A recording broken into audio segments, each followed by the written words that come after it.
You're welcome to NTA International. I am Lami Ali. Bringing the news alongside me is the sign language interpreter, Ozoimena Precious.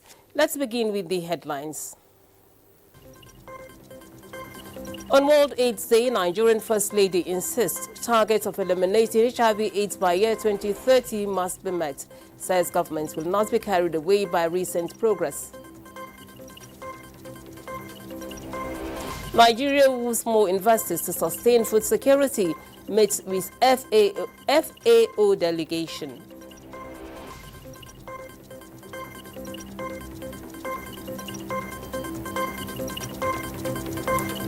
ECOWAS Cultural Festival opens in Senegal. Ministerial Forum agrees to repatriate products of African heritage to their countries.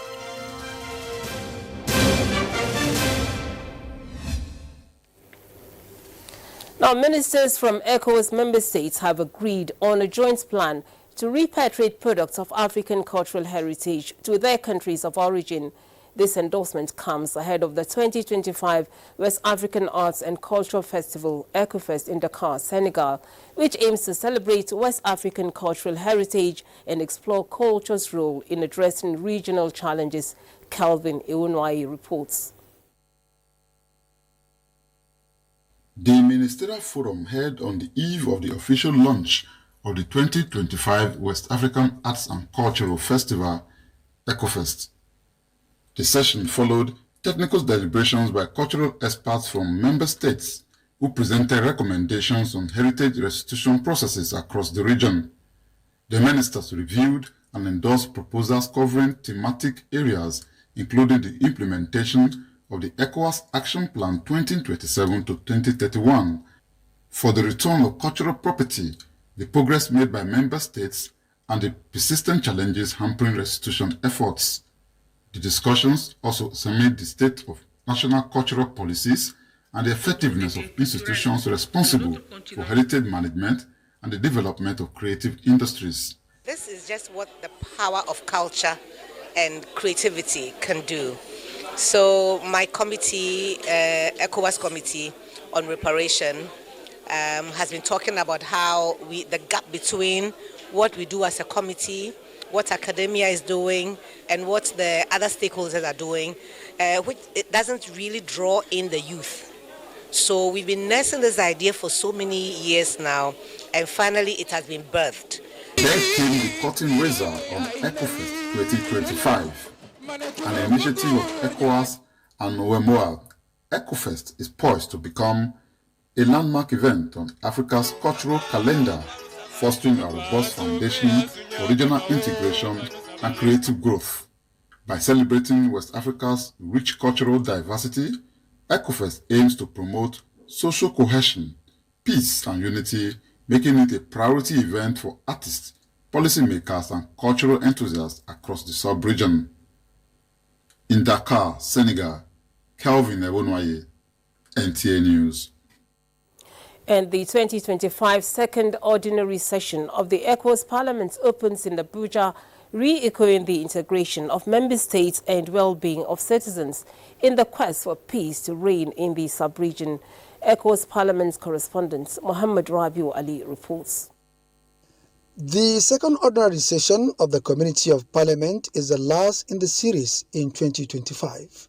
Speaker of ECOWAS Parliament, represented by the Nigeria's Deputy Senate President, Barrow Jibrin, says the sixth legislature will continue to promote dialogue, inclusive governance, and support to member states. As we reflect solemnly on the history of the parliamentary institution, this 25th anniversary celebration is a moment to reflect on the progress we have made, the strength of our values, and the prospect for our future. Senator Jibrin restated that the community stands resolute with the people of Guinea-Bissau, expressing the readiness of Parliament to work closely with all stakeholders to ensure democracy is restored and safeguarded. Even as we celebrate these advances, we have been confronted with deeply troubling developments in Guinea-Bissau. The recent military coup is an unacceptable assault on democracy and a direct threat to regional stability. The opening ceremony featured consideration of the draft agenda and work program of 2025 second ordinary session adopted. Muhammad Rabiu Ali, NTA News.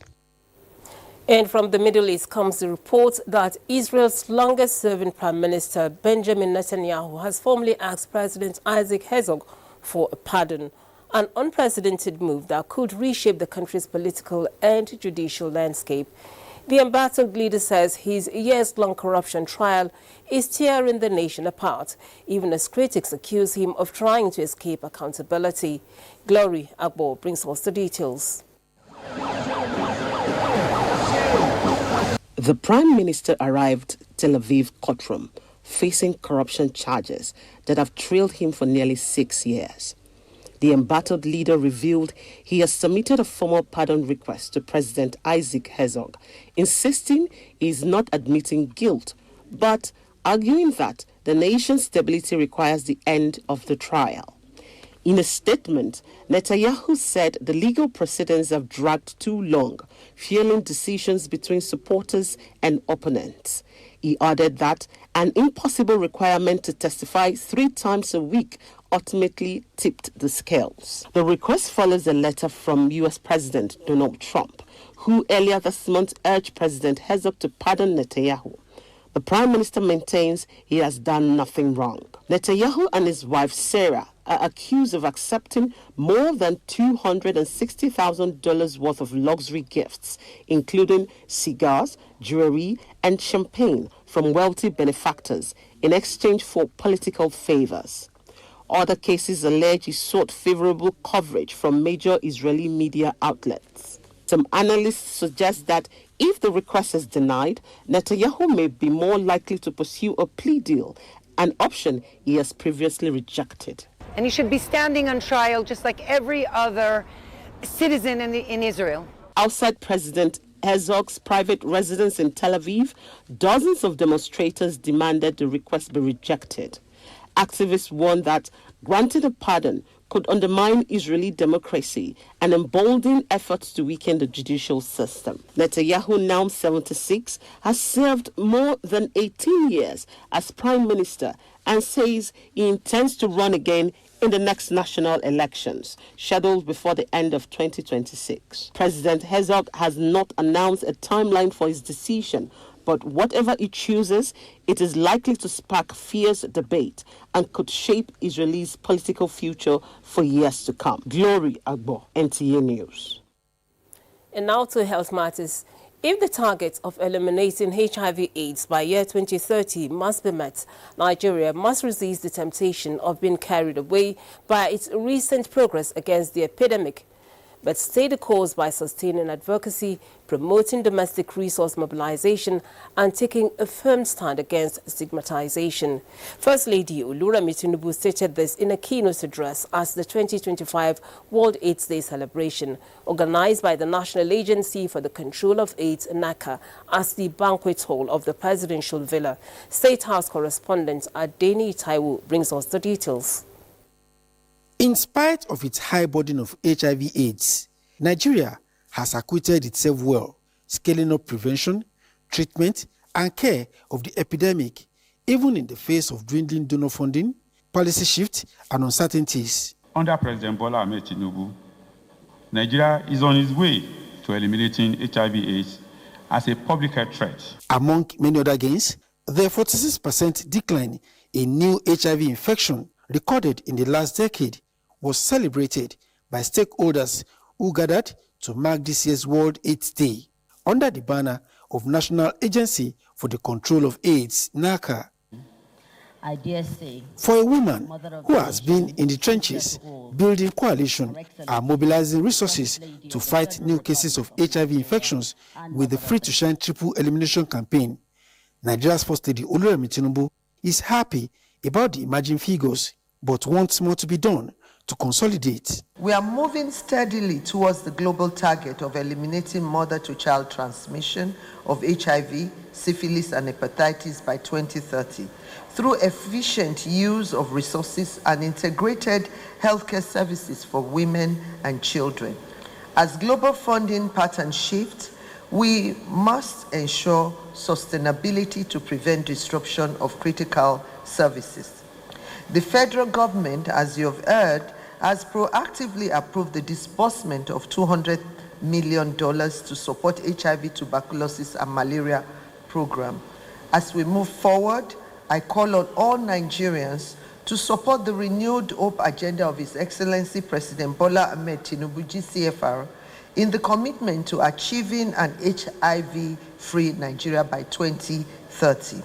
Every Nigerian deserves to live free from judgment and exclusion. Therefore, there must be compassion for victims in order to end the epidemic and build community resilience. To our parents, guardians, and teachers, HIV/AIDS is no longer a disease of shame, but should be brought to the table for discussion on prevention and where to get necessary help and assistance. To our young people, I encourage you to take responsibility for your health, get tested, and know your status.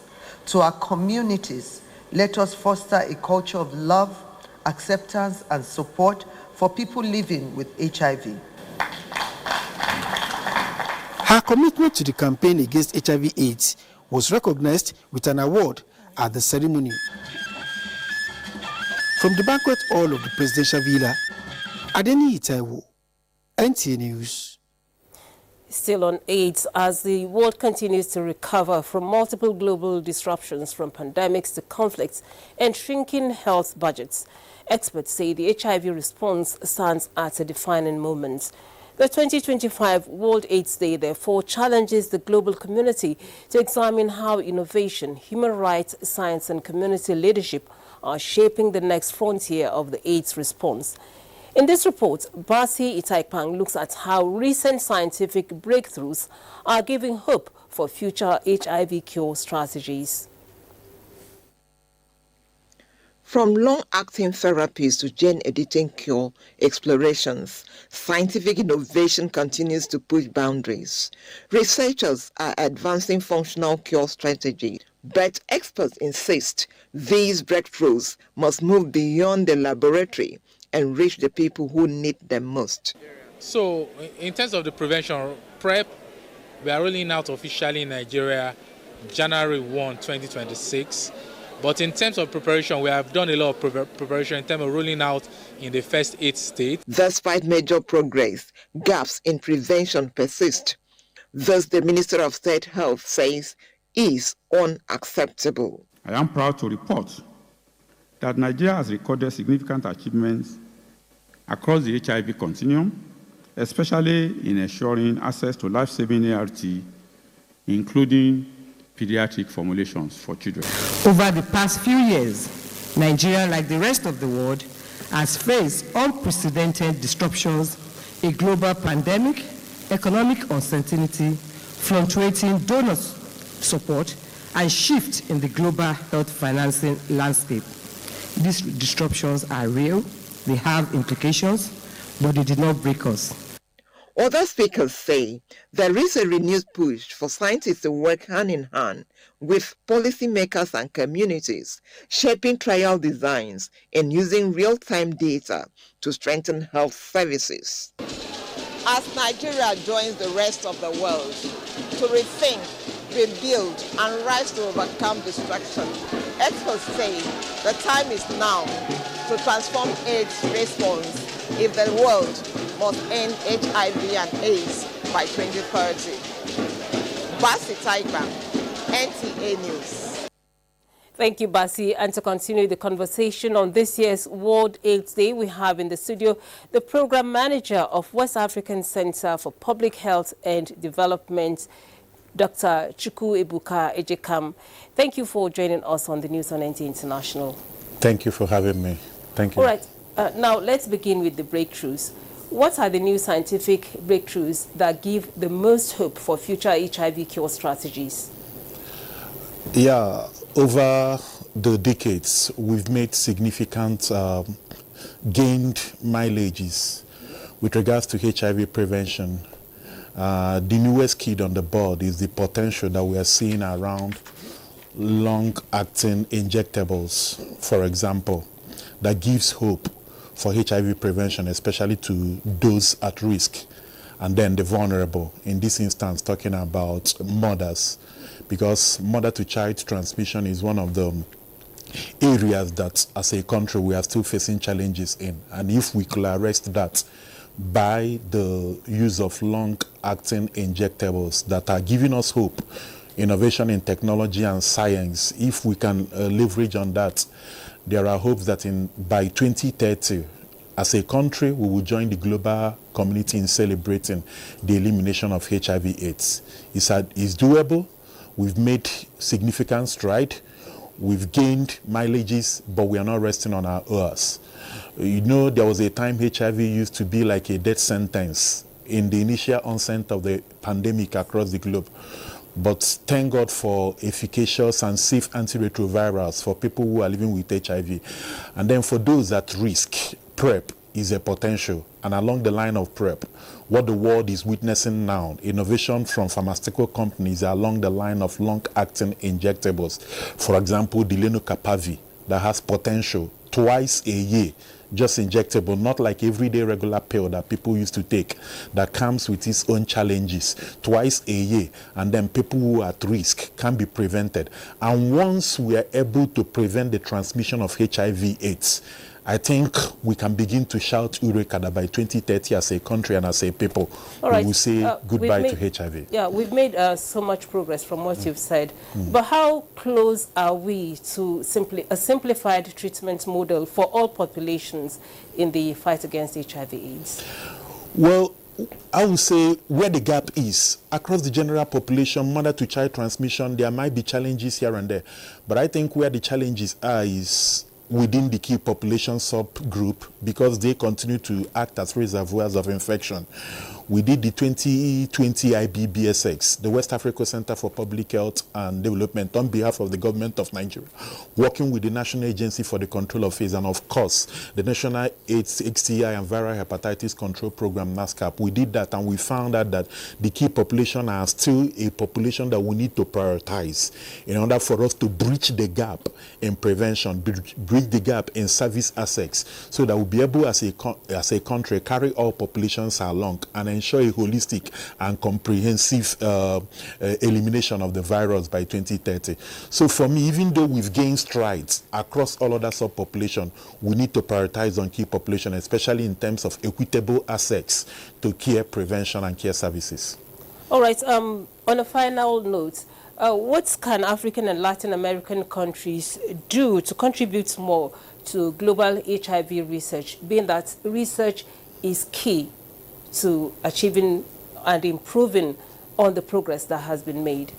For me, I would say leadership, and I will try to unbundle that. We thank God for our country. I mean, when we had the disruption, in any case, for this year's World AIDS Day, the team is overcoming the disruptions, transforming the HIV response. As a country, when we had this disruption early this year, the federal government came in handy and they were able to provide some kind of succor, especially for people who were on treatment. The money that was provided, like the First Lady had mentioned in the event we had earlier this morning, about 200 million USD was able to cushion the effect for people who are on drugs and all of those things. But not just for HIV, it also trickled down to malaria, tuberculosis. But what we need to do as a country, Africa and South America, is to show leadership, to lead in innovative researches, to own it. Instead of relying on the global north to do this, we will partner with them. Partnership is key, because in this new narrative, innovation and partnership is key for us to achieving elimination. But we need to step up and own it. Local content, local production of essential commodities, including antiretrovirals and other prevention commodities, including the test kit. Thank God for what the Minister of Health is doing. We hope that in the days ahead, we'll begin to see the systemic effect of all this, so that as a country, we can eliminate HIV by 2030. It's doable. And all hearts must be on deck to achieve that. Thank you so much, Dr. Ejekam, for sharing your thoughts on the fight against HIV/AIDS and what needs to be done to achieve much more than we have achieved at the moment. We thank you so much. Thank you. Well, I'm an epidemiologist, not a doctor. Thank you. You're watching the news on NTA International. Time now to take a break. More stories when we return. Do stay tuned. You're welcome back. The presidency has made it clear that to permanently secure the citizens of Nigeria, the architecture of the country's security must be reformed to strengthen the local security network through the establishment of state police to complement the efforts of national forces. President Bola Tinubu, represented by the Minister of Information and National Orientation, at the 10th Memorial Anniversary celebration of former Kogi State Governor Prince Abubakar Audu, says the security and welfare of every Nigerian remain the secret priority of this administration. Salihu Abdullahi Gwanara reports. Lokoja, the confluence city, was a place of convergence by friends, family, and political associates of the first democratically elected governor of Kogi State, Prince Abubakar Audu, who died 10 years ago. But the people of the state believe he still lives on through his legacies. The stretch of road from Canada Junction to Canada Roundabout to the riverbank shall be named and known as the Prince Abubakar Audu Boulevard. Audu contributed immensely to the development of Benue State. Your support and encouragement reaffirm our shared commitment to building a more prosperous Kogi State and a stronger Nigeria. You must be thinking of the legacy you leave behind. Don't just wait till when you are gone. President Bola Tinubu was among the people who paid tribute to the fallen hero with the promise to deliver more dividends of democracy and sustained support to the state governments. Prince Audu understood that democracy is not only as strong as the prosperity of his people, it is also as strong in the security and the well-being of the same people. Prince Audu was a builder, and in that spirit, my administration has embarked on a national project of rebuilding and renewing our nation, anchored on several critical pillars. The federal government's intervention across agriculture, economy, education, and youth empowerment, the president assured, are to serve the people with integrity. The security and welfare of every Nigerian citizen remain the sacred priority of my government. We have therefore taken decisive action. Remember Prince Abubakar Audu today. Let us not only reflect on the past, but also let us recommit ourselves to the future that he has helped to envision. A future of a united, prosperous, and secure Nigeria, where democracy delivers on its promise for all citizens. A book, Prince Abubakar Audu, A Legacy of Visionary Leadership, was presented, and the Prince Abubakar Audu Leadership Foundation unveiled in Lokoja, the Kogi State capital. Salihu Abdullahi Gwanara, NTA News. The Minister of Agriculture and Food Security, Abubakar Kyari, has called for increased investments in Nigeria's agricultural and food systems. He made the appeal while hosting a delegation from the Investment Center of the Food and Agriculture Organization of the United Nations. Musa Baba Aliu reports.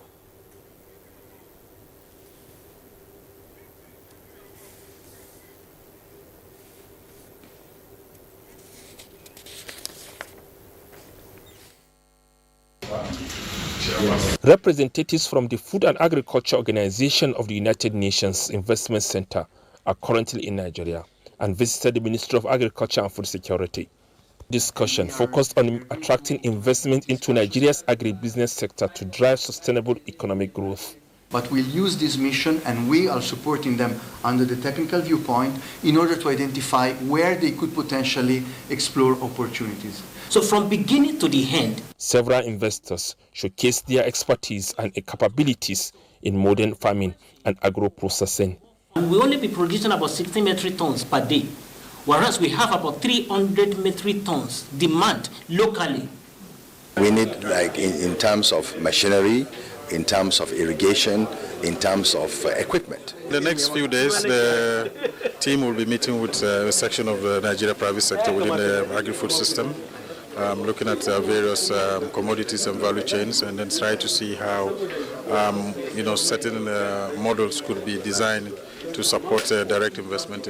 The Minister of Agriculture and Food Security, Abubakar Kyari, reaffirmed the federal government's commitment to creating an enabling environment for agribusiness to thrive across the country. Actually, in tandem with the directive given to us by the President, His Excellency Bola Ahmed Tinubu, GCM, has mandated us to take full responsibility for the food systems and to build a pathway towards true food sovereignty. And this is exactly what we are doing. The FAO, through its investment center, maintain a long-standing and strategic partnership with Nigeria. Musa Baba Aliyu, NTA News. President Bola Tinubu congratulates Professor Jerry Gana on his 80th birthday. President Tinubu acknowledges Professor Gana's decades of active service in Nigeria's socio-political landscape. He served as a two-time Minister of Information and Culture, National Orientation under different administrations, and as Director of Mass Mobilization for Social Justice and Economic Recovery, MAMSA, under the Ibrahim Babangida administration. He was elected to the Senate in the aborted Second Republic.